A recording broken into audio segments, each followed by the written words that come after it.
Sweat or Milton Williams is no longer an Eagle. Guy sucked. Easily replaced. Who are you kidding? That guy played here. You're welcome. Don't kick the door in the ass on the way out. It's all good. Get out. All right. That's how Eagle. Now you guys win. Cowboy fans, they think they win. Okay? But boy, as soon as you don't play for the Philadelphia Eagles anymore, that guy sucked. Gardner Johnson's a turd. I mean, let me get a little help here. Guy's been in this market forever. September 4th, they will drop the banner. I wanted to see the Lions game, but that's okay. So let's bring in our guy from Fox 29, JAKIB, and get his takeaways on the first game of the year. It's been announced. It's September 4th. It is the Cowboys versus the Philadelphia Eagles as they will drop banner number 2. So says what, Garry Cobb? What do you make of the opener? Well, they're going for the numbers. They're getting that national audience, getting a lot of people excited. It'll be fun. It will be a lot of fun because, they do have a rivalry. And amazingly, in the NFC East, for whatever reason, they don't have teams that repeat as champions. I mean, this is going on a long time. And I know the Cowboys are going to be sitting there as underdogs, and they want people to take them for granted, and they want to come in here and and shock the house. They love to do that in front of the nation. Man, would they love anything better than coming in, starting out their season? And I could see in Dak's voice when he was talking, and he's seeing how people are, just treating them like they're trash. In that he would love nothing better to come in and beat the Eagles in their house in front of the nation to start out the season. I mean, they would love that. Oh man, and to put together a great game. And the other thing is, he is, Pickens adds another weapon, and CD Lamb. You're talking about him and everything, and they know they got to carry the weight for this team. That they don't have the dominant running game that they had years ago. So it's going to be fun, and I think that the Cowboys look at it as if it's going to be fun, man. Fun time to see who stands up. Dak's 9-4 versus the Philadelphia Eagles. He's like 33-8 against the NFC East himself. Mm-hmm. Last 5 games that he started, he's 5-1. What do you make of that? Again, and I get when people start talking about Dak and they say postseason this, I get it. I'm talking about the September 4th and the 2 matchups. He has success against this team. I mean, yes. What do you make? Gary? I'm not sure I've ever heard your takeaway. You've played against some of the greatest quarterbacks of all time. When you see Dak, what do you look at him, and what do you see with him when you look at Dak Prescott's career? Well, I see a guy has been a great regular season quarterback. I mean, if you just judge him by that, he would get a lot more respect from a lot of people if they just looked at what he's done, because he's had some outstanding seasons, and it hasn't been where he is riding the coattails of somebody else. He's been the main weapon in the Cowboys offense. So in those years, and he's been able to carry the team on his arm, meaning, he hasn't had a great running game there to duck behind. He's had to pretty much carry it, and he's shown that he can run the offense where he takes care of the football, where he's productive, and where he wins games. And he's shown he's done that. And they really, he's played very well against the rest of the NFC East. I mean, consistently. And against the Eagles, he's played very well. So I've seen it, that he's made plays with games on the line. For some reason, I guess mentally, whatever it is, he hasn't played as well in the playoffs, and that's really the thing that has hurt them, because he has been the core of the offense. Like I said, hasn't been where he got, like Saquon last year, just carrying the team into the playoffs. He hasn't had that type of running game. He's been where he's had to take care of the ball. And when you really, as a quarterback, when you are the core of the team, of the core of the attack, you got to be able to take care of the ball, know when to take chances, be accurate with the throws, know when to get rid of the football, just have a feel for the entire game. And I think that that Dak Prescott probably is underrated. He hasn't gotten the credit I think that he deserves because he's been the core of their offense and the reason they've had success. And unfortunately, he hasn't been able to carry them, to the Super Bowl. But he has been the core of their offense. He's, like I said, he hasn't had a running game to really hide behind at all. Well, let me put this out here, and let's play a little bit of a game here. If Dak was on the Eagle roster right now, in your opinion, you think he'd win a Super Bowl with that offense? I think he'd have a good shot. With that offensive line. Yeah, I think so because they would have. And the way he throws the ball. The way he throws the ball, he's a better. Will we not agree? He's a better passer than Hurts. I think as an all-around passer, yes. I think the thing that that Jalen has, of course, is his legs. I mean, Jalen, you saw in the Super Bowl. I think a lot of people, take it for granted. Those runs Jalen had, they cut Kansas City's heart out of their gut. Absolutely. I mean, they just he with those runs, he just basically put it. That was the end of the Chiefs because they were coming after him, and all of a sudden he takes off for 20, 30 yards. 2 times he did it to him, and he's done it a lot. He's made key runs at key points in the red zone, so you know how effective he is in the red zone, and where he can take off, and he has a feel for the game, where he knows when to take off and utilize his legs, and that's where Jalen. You got to bring his legs in to really talk about him all the way. It's a great point that you're making, but like I said, because Dak did lead the NFL in passing, 37 TDs, 9 picks, 4,800 passing yards. It's a completely, like you said, but it's a completely different. You got to give him credit for that because, I don't think, and that's why you hear some people go off on him. They don't give the guy credit for what he did do, in that he has had this team and had them there at the doorstep. They just haven't been able to go in, Did you take anything away from rookie camp? Anything? I mean, Gary, here's what I heard. And I posted a video. Somebody said this, and I know you're going to laugh. Hey, the best quarterback in Browns camp right now is Shedeur Sanders. And I went, so you determined that in helmets and shorts with no veterans on the field and no contact, he has never played in an exhibition game, let alone in a scrimmage, and you're making a comment that Shedeur is the best quarterback in the camp based off of rookie camp. So I have to go to the pro here, yourself, who's been in the media longer than me and played longer. Gary, did you take anything away from Eagle rookie camp? Anything? Well, you don't take it that seriously. No, I mean, come on. You know they're in there trying to get these guys ready so they can practice with the rest of the team. That's what they're basically doing. They're getting them ready so they know the drill. They know what they're trying to do. And I thought that one thing just great shake. Yeah.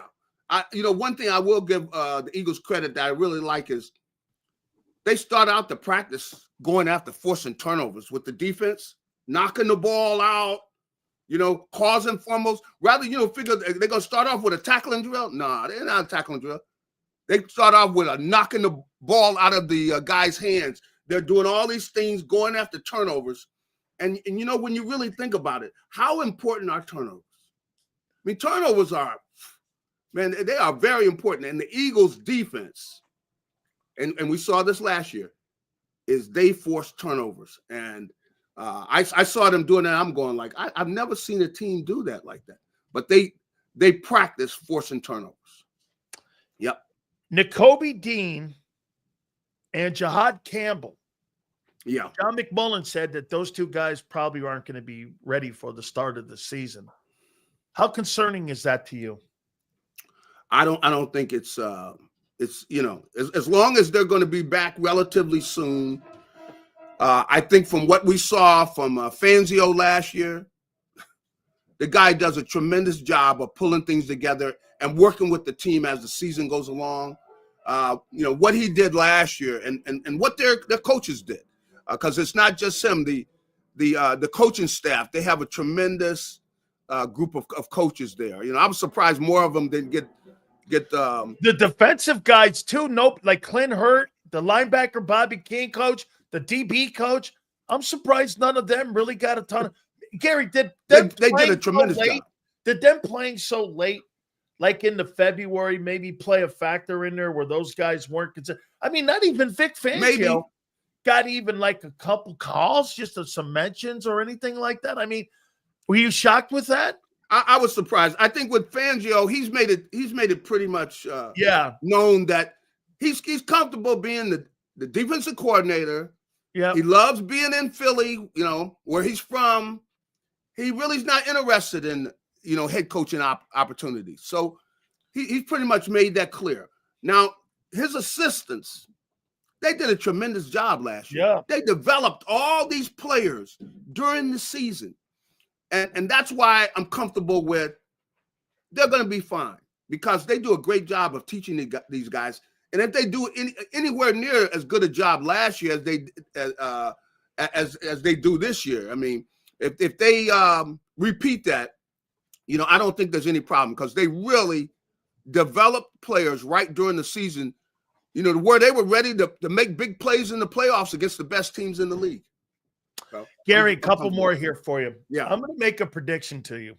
Okay. You tell me if I'm on crack, or you tell me if I'm in the room here. Okay.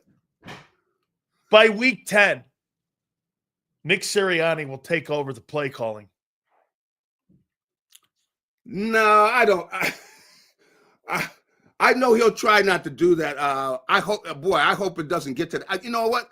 And I really don't think it's going to get to that, because I think Jalen's going to do a good job of probably being more forceful about what he wants from the offensive coordinator. And I think they'll be communicating. And with the fact that Jalen has gone all the way and won the Super Bowl and everything, I think he'll be the kind that'll let the offensive coordinator know, look, this is what we should be doing. This is what I feel good about. So it'll make the offensive coordinator's job a lot easier this time around than maybe in the past. Well, help me out here then. Yeah. When does this offense become Jalen Hurts' offense?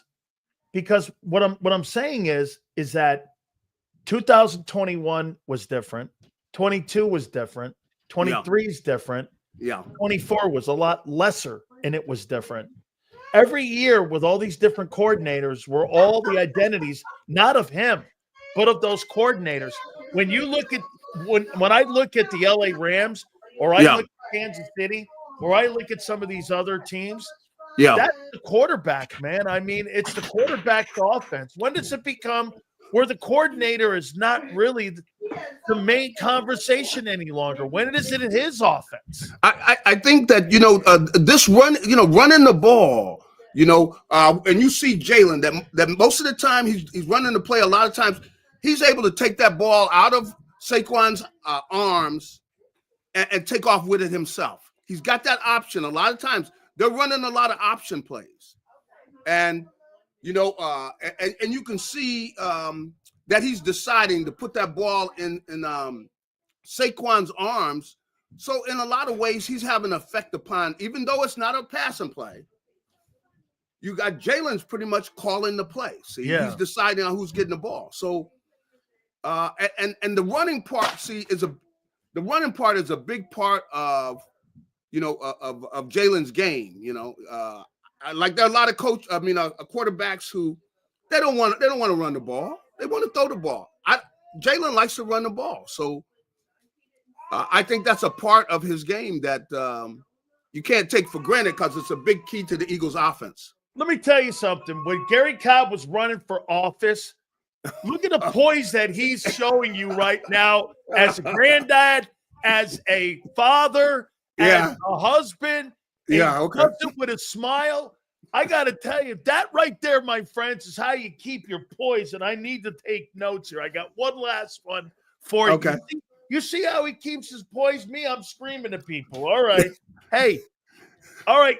tush push may be taken away next week. I think it probably is. Probably so. Has any impact on the offense whatsoever? I think initially maybe, but in the long term, I don't think it will. I think they'll get comfortable. And in fact, if anything, I think Saquon's going to take this as a challenge. I think the offensive line will take it as a challenge, and that they will get to the point to where they're handing the ball to Saquon is just as good, And I think they're maybe initially sometimes they'll take a while to get into the groove, but I think before the season's over, you're going to have a team that's just as effective with those regular plays that they run, and then remember, and this is going to be a key. Jalen's legs again, that they're going to utilize him to where sometimes he's handing that ball to Saquon, sometimes he's keeping it. He'll be running some bootlegs and things and doing all kind of different things where, especially in short yardage, a running quarterback is very effective because, like I said, bootlegs, options. It really puts a lot of pressure on those guys on the corner in the defense because they can't just come in there and be sure that they're just going to run it inside. You got that option outside, and then you got options where he can throw the ball too because, Dallas Goedert, of course, is going to be back and everything. So all those options are going to be involved. And I think before the season's over, they'll be showing all of that and be able to make up for the lack of the tush push, which I think that they're probably going to try to take out. Gary, that was a true statement, wasn't it, about the old AFL stadiums? That, dude, you went to Denver, man. That thing was right. I mean, the back of the wall was right there on you. Yeah, you're right. Like yeah. Arrowhead, too. I mean, like what's his name? Ralph Wilson Stadium. When you go up there to Buffalo, man, that's true. Are right on top of you. If there was one game you wanted to, I wanted to see the Detroit game. Maybe the Rams, the Chiefs. The Cowboy game was just for TV. I wanted to see that Detroit team because that's the game we never got a chance to see. That's true. I wanted to see that Detroit team. You think Detroit's the team to beat outside of the Philadelphia Eagles in the NFC? Well, from what we saw last year, they were the ones that shined. They were the ones who, through quite a bit of the season, they were. You could definitely say that they were the best team in the conference. Through quite a bit of the season. But the key is going to be their defense. They had a lot of injuries last year. Offensively, they got a lot of explosive weapons and everything. But can they be consistent defensively where they can deal with some of the top offenses in the league? And that's what they got to prove. But it's going to be fun. It's going to be exciting. We're going to see. When do you think? I wonder when they're going to play the Eagles, the Lions. That's probably going to be a key factor when they play them in the season. The later, I think the Eagles will getting better as the season goes along. Let me ask you this, Gary. Do you think would you put Detroit and Philly on Thanksgiving? Whew. Oh man.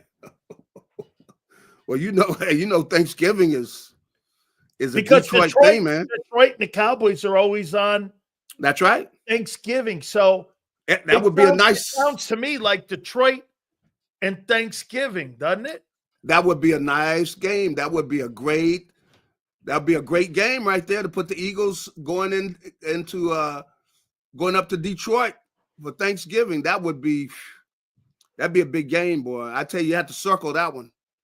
Because the Lions would be all excited about it because they don't think they really got a chance to have their best team out there with the season on the line, and we'll see. That would be great if they had that. That would be something. You're probably giving them an idea. Boy, man, talk about ratings. That'd be a great game. You better believe that everybody will be tuned in for that one. Absolutely, Gary. I appreciate it, my friend. Thank you. Have a great one. All right, you too. You got it. That is G Cobb. Make sure you check him out with Fox 29. The only thing would be, though, is, guys, is the Detroit game, is it an away game? Because I don't think they could switch that on the calendar now because they've got, like, the home and aways. Is that an away game? Because Kansas City would also, the Lions play home. It's a home game. The Eagles and the Lions are going to play on Turkey Day. I guarantee it. That's another prediction. Hold on. I got the other one. Kevin Patullo will be relieved of his play calling duties by week 10. And the Eagles and Lions will play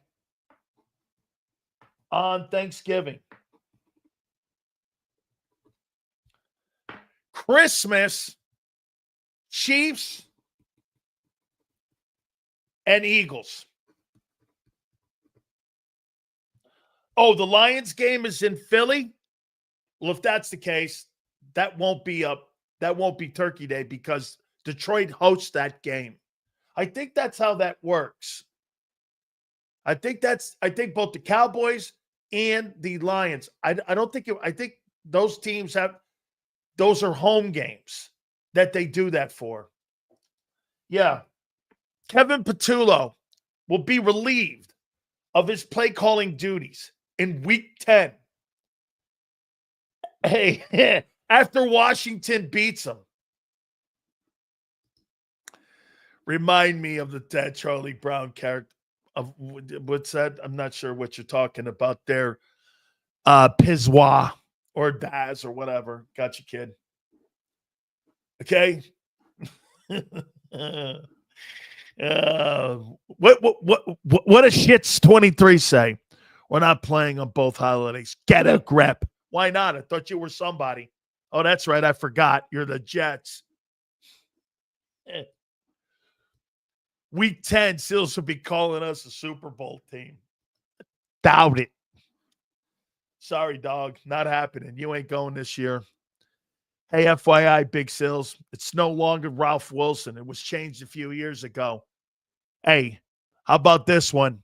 This just in. I don't care. Hey, what do you think? I'm going to call the new arena in Philly, not Wells Fargo, because they changed the advertisement. Hey, you're not paying me. I don't give a shit what. It's still Staples, downtown Los Angeles, where the Lakers play. It's still the Great Western Forum where they used to play. I don't give a shit. You're not paying me. Sills, it's something different now. You have to get your Well, no, I don't have to do anything.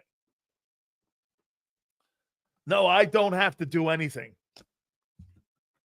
The Jets will always have collateral damage insults. Why? I told you. Two most famous people in New York Jets history. Fireman Ed bangs his head with a hammer, and Joe Namath. Really nothing else. I mean, the Jets don't have anything else. Joe Namath, 1969. They're like the Mets. 69, 73, NL pennant. In 2086. That's the history of the Jets or the Mets. Hey, what's the history of the Mets? World Series title 69, 73 pennant, 86 champions, 2000. There's the history of the SNY network.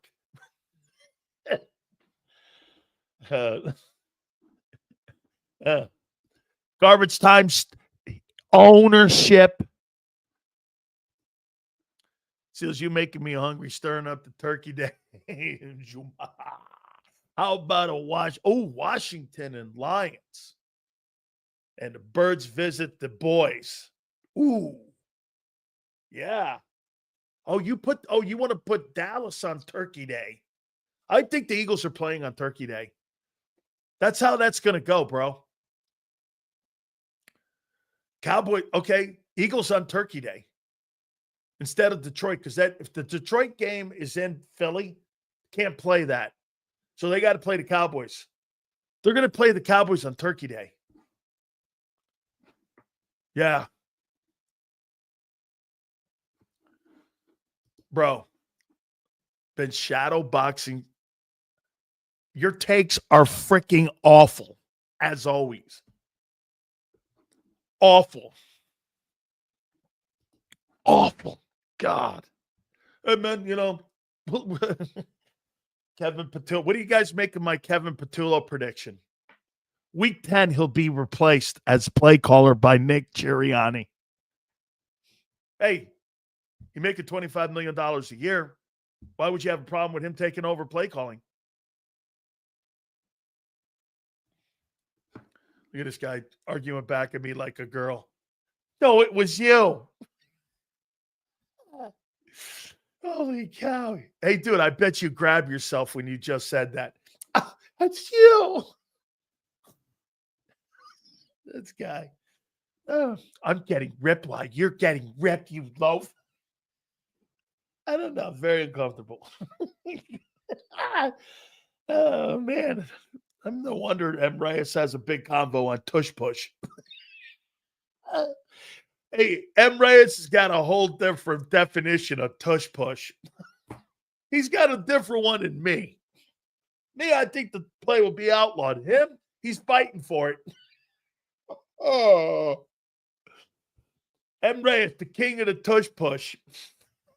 Who battled for it the most? M. Reyes. You should have saw him. This guy was on all fours. He was pushing for the tush push. Oh, my God. Oh, man. M. Reyes, the champion of the tush push. Oh. You're the one, you big loaf. I can't remember. I was called quite a few things this past weekend. Yeah. Oh, by the way, you should have seen my efforts this past weekend at the beach. I was completely pathetic. Some reason I heard in my ear, you did nothing. Let's see. How far do you think? What are you doing? Shit like that. It was crazy. That was useless. I ate a lot, but it was useless.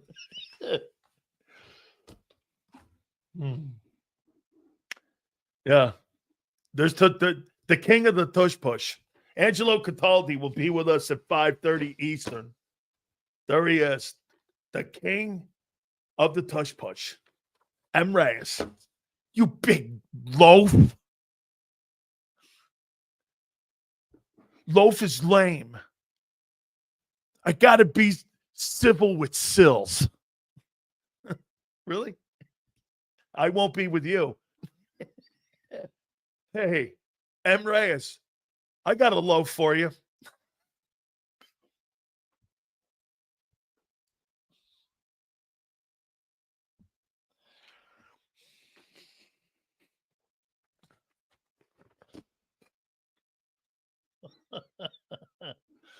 Oh, I'm sorry. You know what?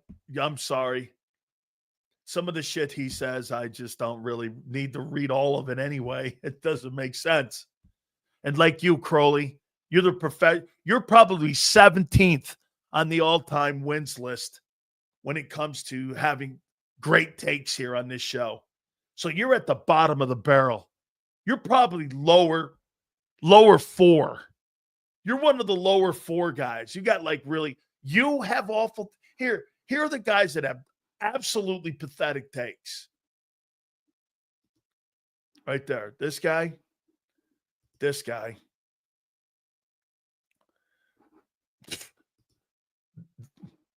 This guy. Let's see who else. 50-50 on this guy. Steve, 50-50 too. This guy's not bad. Okay? This guy's not bad either. This guy here, again, I don't know.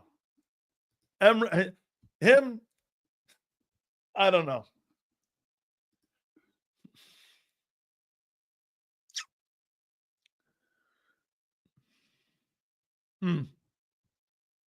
So I heard a couple times she called me an MF for a couple times. That's okay. So is my wife. So I don't take offense to that. She's here every day. Then again, so is my wife. Her takes are I don't know. She's probably hitting at about a 41% clip of success. So that would mean like she's, I don't know. I might be giving her too much credit. 41% success rate at her takes. She's not bad.